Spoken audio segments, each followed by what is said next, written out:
दोस्तों नमस्कार, मैं अमित कुमार और आप देख रहे हैं दी भगवा। पश्चिम बंगाल फिर सुलग उठा है। वजह है गैंग रेप की एक वारदात, जिसके बाद पूरा देश ममता बनर्जी से कह रहा है दीदी ईना चोलवे।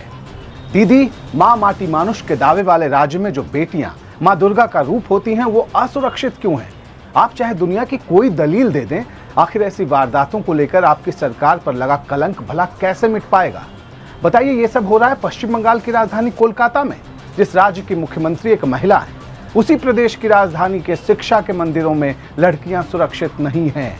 पहले आरजीकर मेडिकल कॉलेज में एक बिटिया की दरिंदगी के बाद हत्या कर दी गई थी और अब लॉ कॉलेज के कैंपस में गैंग रेप हुआ है। कॉलेज की फर्स्ट ईयर की छात्रा के साथ 25 जून को यह वारदात हुई थी और अब पुलिस की स्पेशल इन्वेस्टिगेशन टीम ने जो सीसीटीवी फुटेज जमा किए हैं, इंडियन एक्सप्रेस की एक रिपोर्ट के मुताबिक उनमें गिरफ्तार 4 आरोपियों की मौजूदगी दिख रही है।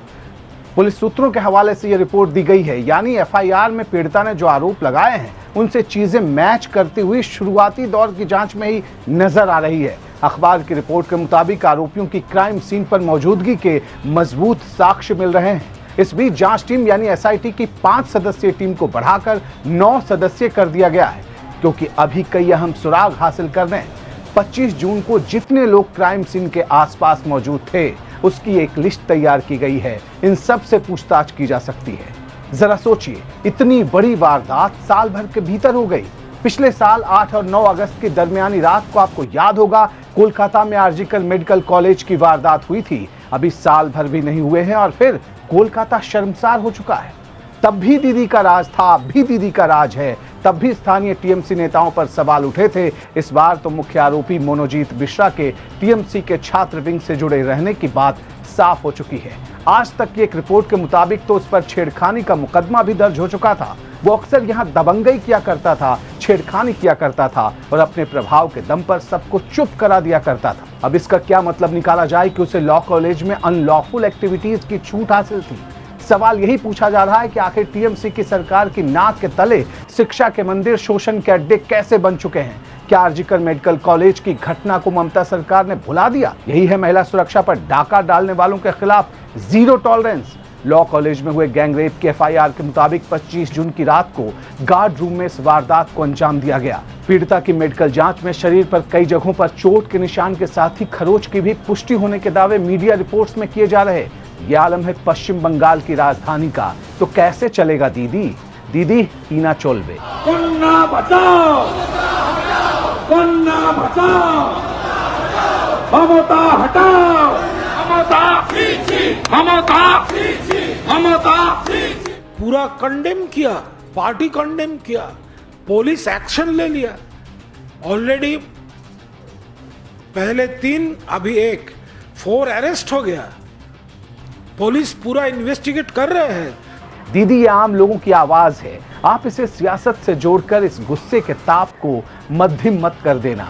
राजनीति से देश नहीं चलता है दीदी, इसकी आत्मा आम लोगों में बसती है और इस वारदात ने एक बार फिर आम लोगों को उद्वेलित कर दिया है, क्रोध से भर दिया है कि कोलकाता में साल भर के भीतर फिर वैसे ही मिलती जुलती वारदात। तो फिर क्या हुआ महिला सुरक्षा के दावों का? क्या हुआ उस भरोसे का?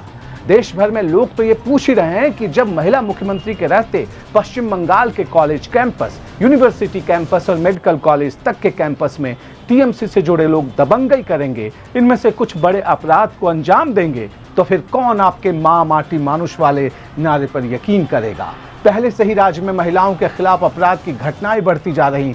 आपकी पुलिस मुर्शिदाबाद से लेकर हिंदुओं पर जुल्म वाले दूसरे जिलों में निष्क्रिय बनी रहती है। हिंदू महिलाओं पर जुल्म की जो वारदात हुई उसको लेकर आपने क्या किया दुनिया ने देखा, और अब आम महिलाएं कोलकाता में भी सुरक्षित नहीं रहेंगी, तो फिर काहे आपका महिला मुख्यमंत्री होना पश्चिम बंगाल का? इस वारदात में अब तक 4 आरोपियों को गिरफ्तार किया गया है।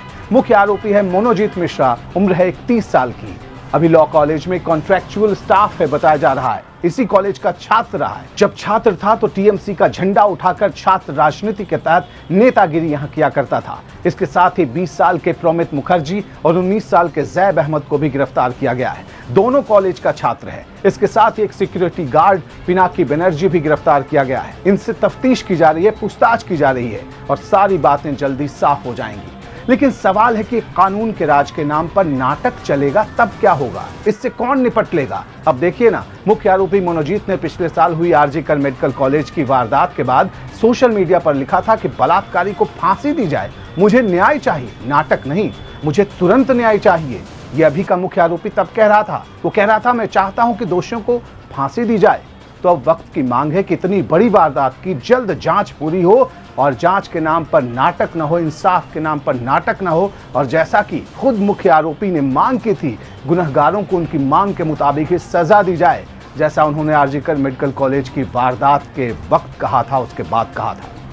आज दीप भगवा की इस खबर में फिलहाल इतना ही। आखिर में आपसे एक अपील करना चाहूंगा, अगर आप दीप भगवा पर नए हैं तो हमारे YouTube चैनल को अभी सब्सक्राइब कर लें और X पर भी आप हमें फॉलो करना ना भूलें। हमें चाहिए आपका प्यार, जिससे बुलंद होगी आपके विचारों की आवाज। अभी के लिए नमस्कार।